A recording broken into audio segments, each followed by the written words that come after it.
Bonjour à tous. Alors ça fait longtemps que j'ai pas fait de vidéo, mais là récemment j'ai fait Mumuse un petit peu. J'ai enfin trouvé le temps de faire Mumuse avec OpenClaw et Hermès. Je dois dire que j'étais impressionné par ce qu'on peut faire. Je vais vous faire une petite vidéo sur Hermès, sur ce que fait Hermès pour moi, sur ce qu'il va faire, enfin ce que j'espère qu'il va faire pour moi, mon avis sur tout ça et sur aussi techniquement comment on fait fonctionner tout ça. Je suis à Lefrancouc. Alors je filme depuis ma voiture parce qu'il y a du vent, donc on n'entendra rien si je vais dehors. Et j'ai fait une petite session wingfoil sympathique avec, vous voyez ici, ma planche gonflable.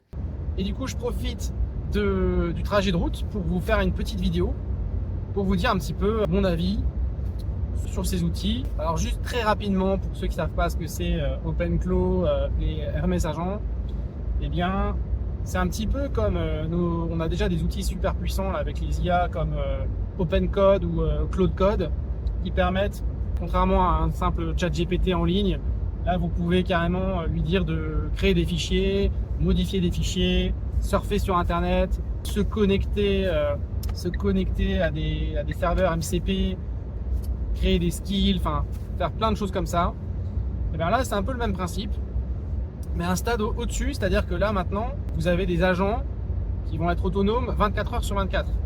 Et vous pourrez en plus communiquer avec eux directement avec votre téléphone, avec WhatsApp, avec Discord, avec Telegram ou ce que vous voulez. Et ils vont pouvoir, comme ils tournent 24 heures sur 24, ils vont pouvoir faire du travail eux-mêmes. Ils vont pouvoir décider s'ils veulent travailler ou pas. Ils vont pouvoir se réveiller par exemple en plein milieu de la nuit et se dire tiens, est-ce que demain il fait beau? Oui, non. S'il fait beau, bah tiens, je vais préparer un travail pour...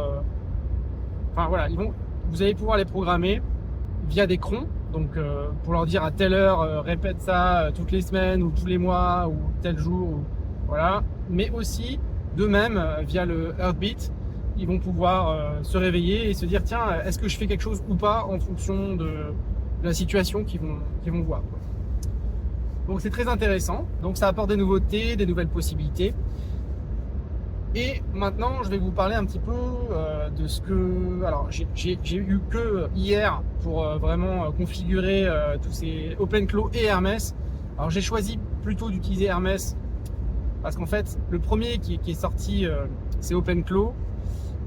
C'est super, sauf que Hermès, apparemment, est déjà en train de le manger. Ça va, vous savez, ça va très très vite en ce moment avec l'IA, ça change tout le temps. Et j'ai l'impression que Hermès, c'est un OpenClaw killer. Pourquoi? Parce que c'est la même chose en gros que OpenClaw. Alors il y a des policiers derrière, je sais pas. C'est la même chose que OpenClaw, sauf qu'en plus il peut s'améliorer de lui-même. C'est-à-dire que au plus vous allez travailler avec lui, au plus vous allez lui demander de faire des choses, au plus de lui-même il va créer des skills. Vous pouvez aussi lui dire de créer des skills. Et de lui-même il va améliorer ses skills. C'est-à-dire que plus vous allez utiliser les skills, plus il va les améliorer. Il est fait en Python. Il crée des scripts Python qui sont utilisés dans ses skills. Et je crois qu'il utilise aussi des fichiers Markdown pour faire des sortes de prompts à l'IA. Vous pouvez y connecter donc un LLM que vous voulez, tout comme OpenClaw.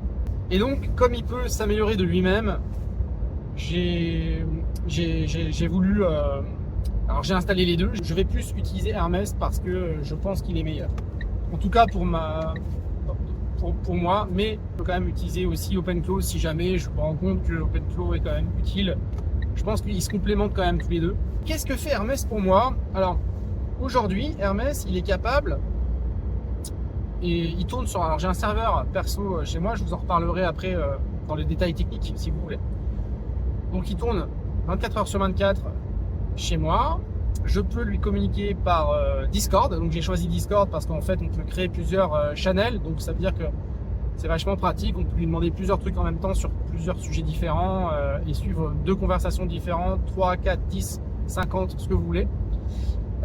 Et ça permet de gérer un peu mieux le contexte, de lui donner un peu moins de contexte et donc de payer un peu moins cher, qui sont un peu plus performants. Il peut créer des fichiers, il peut modifier des fichiers sur l'ordinateur, il peut surfer sur internet. Je l'ai configuré pour qu'il puisse me créer des brouillons d'email, lire mon agenda, me créer des événements sur mon agenda. Il peut également voir mes contacts, trouver des contacts. Il peut également créer, donc je vous ai dit, des documents les fichiers sur mon ordinateur, mais au-delà de ça, moi j'aime bien travailler avec Google Doc et Google Sheet, qui sont l'équivalent de Word et Excel.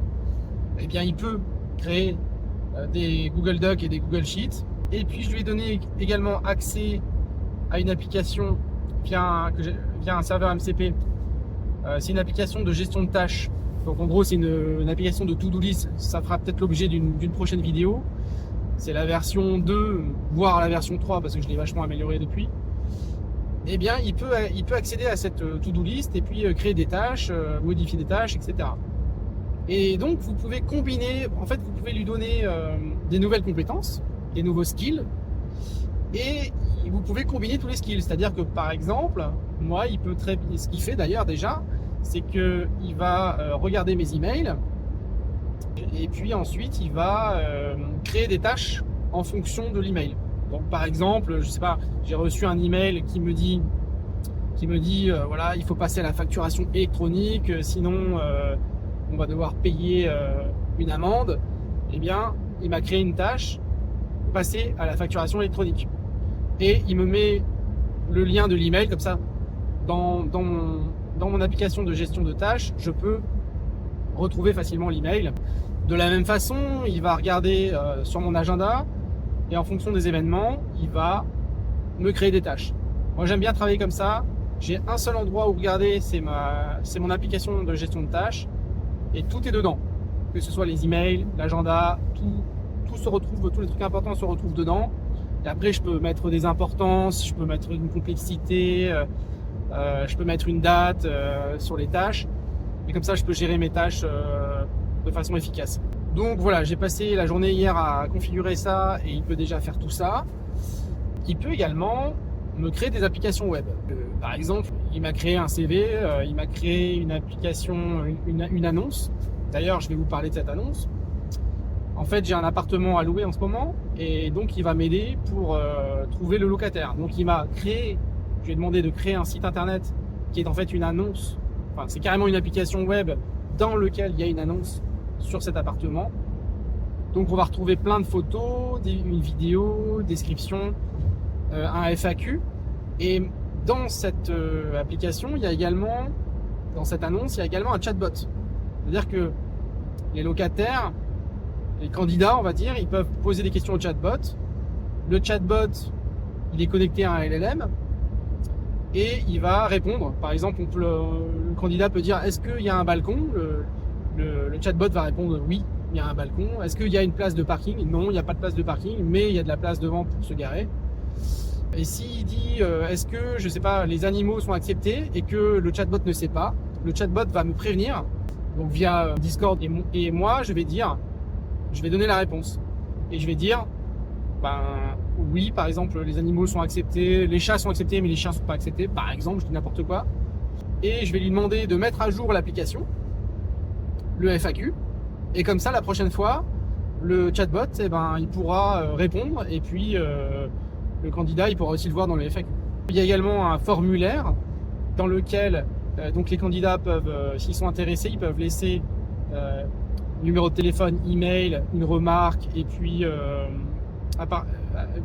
je leur pose quelques questions pour savoir s'ils répondent à mes attentes de locataires. Et à partir de là, je peux leur proposer une visite. Et du coup, je peux même demander à OpenClaw de le faire. Voilà, donc aujourd'hui, c'est à peu près tout ce qu'il sait faire. C'est déjà pas mal. J'ai configuré ça en à peu près une journée. Un peu plus parce que je me suis couché tard parce que j'étais super excité de voir tout ça. Mais j'ai aussi eu des problèmes, divers problèmes qui font que voilà. Je dirais en un peu plus d'une journée, j'ai configuré tout ça. Maintenant, qu'est-ce que j'aimerais qu'il fasse plus tard?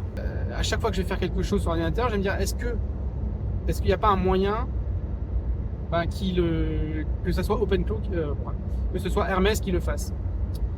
Je peux même lui poser des questions, hein. Lui il peut aussi me conseiller, dire ah oui, ça je peux faire ça comme ça ou comme ça. Donc par exemple, moi ce que je voudrais, c'est vraiment soit gagner du temps, soit être plus productif, soit les deux, soit gagner de l'argent quand même. Alors en ce qui concerne l'argent, j'ai un SaaS qui s'appelle 1, 2, 3 Buy. Mais le problème, c'est que je fais pas le marketing parce que j'ai pas le temps, parce que ça me saoule de faire du marketing. Et du coup, il y a personne qui sait que le SaaS existe. Et donc, il y a personne qui vient. j'ai eu une personne qui est venue. C'est un SaaS qui permet d'avoir. Donc en fait, vous remplissez un formulaire et ça vous génère un bail pour faire de la location nue. Je mettrai le lien si j'y pense dans la description. Et donc, ce que je vais faire avec Hermès, c'est que je vais lui demander de créer. Je vais lui demander par exemple de regarder sur internet l'actualité immobilière et puis de faire un blog en fait, de créer des pages en fonction de l'actualité. Donc ça va apporter de la valeur aux gens sur internet et je mettrai un lien vers le site 123 bail pour dire voilà, si vous avez besoin de faire un bail nu, n'hésitez pas à aller sur 123 bail et potentiellement ça peut me rapporter des clients et donc me faire gagner de l'argent. Au-delà de ça, si je peux automatiser 20% des choses que je fais, c'est déjà, ça se prend. Moi, j'espère que ce sera 80%. Je pense que c'est faisable, honnêtement. Donc, ça se prend encore plus. Donc maintenant, je vais vous parler je vais vous donner un peu mon avis sur tout ça. Est-ce que ça vaut le coup d'utiliser OpenClaw et Hermès? Je pense que vous avez deviné mon point de vue, hein, c'est que clairement, ça vaut le coup. Clairement, je pense que tout le monde devrait le faire, ou surtout les entreprises. Et je pense que ça va arriver. Je vois qu'il y a Microsoft qui est en train de copier OpenClaw et Hermès, du coup, pour en faire une version payante. Moi, vous savez que je préfère les versions open source. J'aime pas être enfermé dans une marque ou quoi. C'est pour ça que j'utilise aussi Linux d'ailleurs. Donc ça, c'est mon point de vue. Je pense vraiment que ça vaut le coup d'y jeter un œil. Ça faisait longtemps que j'avais pas fait de vidéo parce que j'ai pas le temps. Parce que j'ai 3 enfants, parce que j'ai de l'immobilier à gérer, des investissements à gérer. J'essaye de faire du wingfoil un petit peu accessoirement et j'ai mon freelance. Tout ça prend du temps et du coup, justement, c'est pour cette raison que je trouve que ça vaut le coup. Parce que, vous voyez, par exemple, là, je lui ai dit, des fois, je me dis, tiens, ça serait bien que je refasse mon CV. Là, j'étais aux toilettes, ou je sais plus où, et je lui ai dit par téléphone, j'ai dit tiens, refais-moi mon CV, passe-toi sur LinkedIn, sur mon ancien CV, et crée-moi un site web avec mon CV. Et il l'a fait. Alors je l'ai pas encore mis en ligne, mais voilà, ce genre de choses, ça se prend quoi. On est beaucoup plus productif. Maintenant, aussi par rapport à tout ça, est-ce que mon avis sur est-ce qu'on va être remplacé par l'IA. Alors, c'est vrai que récemment, il y a eu beaucoup de licenciements, et même en Europe, par exemple, Capgemini a licencié je sais plus combien de milliers de personnes. Personnellement, je suis plutôt optimiste. Je me dis déjà, en fait, on fait que monter les développeurs. Alors, je vais parler de tout le monde, mais aussi des développeurs. Là, je vais parler des développeurs. On fait que monter en hauteur en fait, c'est-à-dire qu'avant on va dire c'était des 0 et des 1, il fallait faire des 0 et des 1, je sais pas comment ils faisaient ça avec des cartes, etc. Et il n'y avait pas beaucoup de développeurs. Après on est monté en niveau, il y a eu plusieurs langages, on a eu par exemple le C, c'est quand même un langage bas niveau, mais voilà, on était déjà monté, et il y a eu beaucoup plus de développeurs. Ensuite on est encore monté en niveau, et là on était sur du Python, JavaScript, TypeScript, c'est ce que je fais. Et c'est comme ça que j'ai découvert la programmation d'ailleurs avec Python. Et il y avait encore plus de développeurs. Et là, en fait, on est en train de monter encore un niveau. Sauf que là, c'est un gros niveau. Parce que maintenant, les développeurs, on va quasiment plus coder, mais on va prompter. On va prompter et c'est l'IA qui va coder pour nous. Et donc, on va se concentrer sur des problèmes beaucoup plus haut niveau. Et je pense que c'est pas mal. C'est pas mal. Alors, est-ce que ça va nous remplacer ? Je ne sais pas. Est-ce que il y aura encore plus de développeurs? A priori non, pour l'instant il y a des licenciements, donc peut-être pas. Cependant, moi je fais le parallèle un petit peu avec la bourse. Vous savez, des fois il y a des événements, par exemple l'IA, on en parle, donc on peut en parler. L'IA, vous savez, ça détruit la bourse. Des fois, voilà, il y a un nouveau LLM chinois qui est sorti, hop, Nvidia s'est cassé la gueule. Puis après ça remonte. C'est-à-dire que je pense que les gens des fois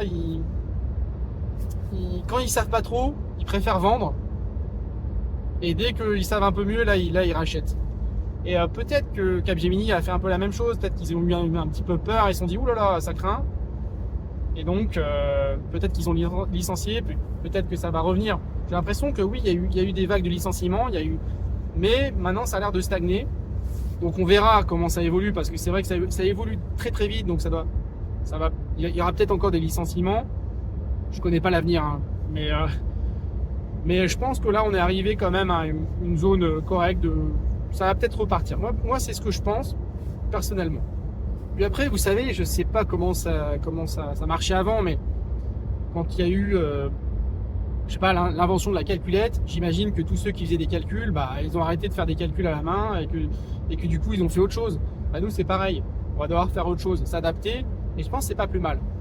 Par contre, il faut quand même aimer l'IA, et il faut pas. C'est comme celui qui aime pas la calculette. Bon, désolé, mais si t'aimes pas la calculette, on va pas t'embaucher parce que maintenant, il faut utiliser une calculette, ou encore mieux, un tableur.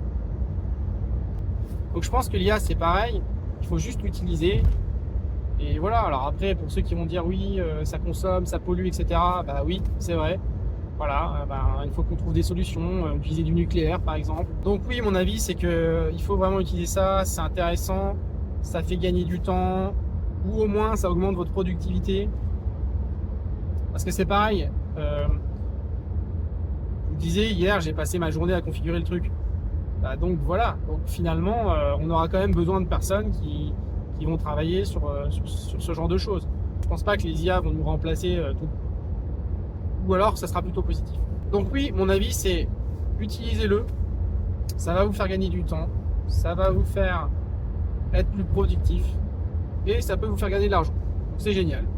Et encore plus pour les entreprises, je pense que les entreprises vont devoir le faire. Peut-être que aussi on aura de plus en plus de petites entreprises d'une seule personne qui vont gérer des IA par la suite. Ça m'étonnerait pas. C'est déjà, ça commence à être vraiment possible de le faire. Maintenant, je vais vous parler techniquement, pour ceux que ça intéresse, techniquement, comment moi j'ai fait fonctionner tout ça et ce que je recommande, ce que j'utilise comme technologie. Alors moi, j'avais un serveur personnel en fait chez moi. Je l'avais déjà pour. Il fonctionne avec Proxmox et dedans j'ai plusieurs machines virtuelles. J'ai une machine virtuelle qui gère tout ce qui est domotique, notamment. Alors j'utilise pas énormément, mais notamment la production des panneaux solaires par exemple. Mais ça peut faire plein de trucs. Ensuite, j'ai une machine virtuelle qui me permet d'avoir un NAS. Donc ça j'utilise tous les jours, c'est vachement pratique. Par exemple, j'appuie sur un bouton sur mon téléphone et ça va décharger les photos, les vidéos, ou alors les synchroniser. Toute la famille peut en profiter, donc c'est vraiment cool. En plus, ça sauvegarde automatiquement sur 2 disques durs en RAID, c'est très pratique. Et j'avais donc cette troisième machine virtuelle qui, comme je suis développeur, pour créer des applications web. Et cette machine, elle fonctionne sur Ubuntu Linux, serveur édition quoi. Et c'est là où j'ai décidé d'installer OpenClaw et Hermès Agent. Et je regrette pas parce que comme ça ils peuvent gérer facilement justement les sites web et créer des sites web sur cette machine. J'aurais pu faire une autre machine virtuelle, mais je pense que c'était plus simple de faire comme ça. Donc c'est ce que j'ai fait. Donc j'ai installé OpenClaw et Hermès Agent. Ce que je peux vous dire, c'est qu'au niveau des LLM, j'aime bien les LLM open source. Aujourd'hui, c'est génial, on a les open source qui commencent à devenir meilleurs que les propriétaires. Avec la sortie par exemple de Kimi K2.6. On a la sortie toute récente là, de DeepSeek V4 Pro, DeepSeek V4 Flash, qui a un modèle pour le prix, il est super efficient, donc vraiment génial. On peut aussi utiliser donc des modèles qui sont beaucoup plus chers, comme par exemple Claude Sonnet, Claude Opus 4.6, 4.7. Donc ça bouge très vite, donc ça sert à rien que je vous énumère les LLM. Sachez quand même que j'ai testé aussi sur ma machine perso avec une carte graphique. J'ai essayé de le faire tourner en local des LLM, ça a fonctionné avec Gemma 4 et puis également Qwen 3.5. La version 9B a bien marché sur mon PC, mais voilà, on est quand même vachement limité Si on n'a pas une énorme machine, et même si on a une énorme machine, on sera quand même encore vachement limité. Donc moi personnellement, je recommande d'utiliser des API externes pour utiliser des grosses machines à l'extérieur. Et comme ça, vous avez un petit serveur qui consomme rien. Moi personnellement, c'est un serveur, je lui ai mis, je sais plus, je crois dans cette machine virtuelle, j'ai mis que deux cœurs. Physiquement, c'est un petit serveur, je crois que c'est un processeur N100 qui consomme que dalle. Et pourtant, on peut faire plein de choses avec ça, justement du fait qu'on peut le connecter à des grosses machines via API. Donc c'est ça que je recommande. Sinon, bah, vous pouvez aussi prendre un abonnement sur un serveur externe. Mais je pense que ça vaut le coup d'avoir son petit serveur à la maison. C'est tellement pratique pour plein de choses. Moi, je regrette pas d'avoir fait ce choix. Donc après, concernant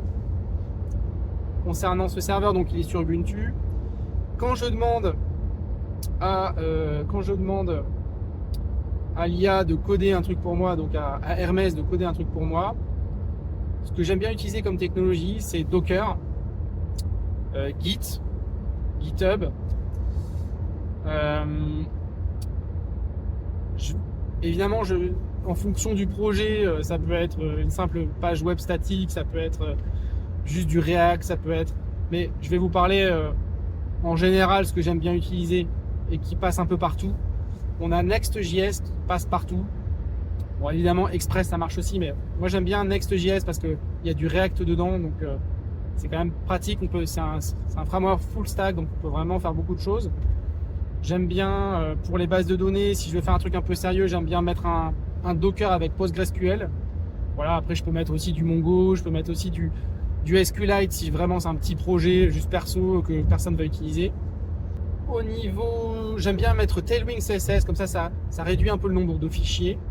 Et je pense que l'IA aime bien travailler avec Tailwind CSS aussi. Et oui, donc le Next.js, j'utilise avec TypeScript. Je pense que c'est bien pour les LLM.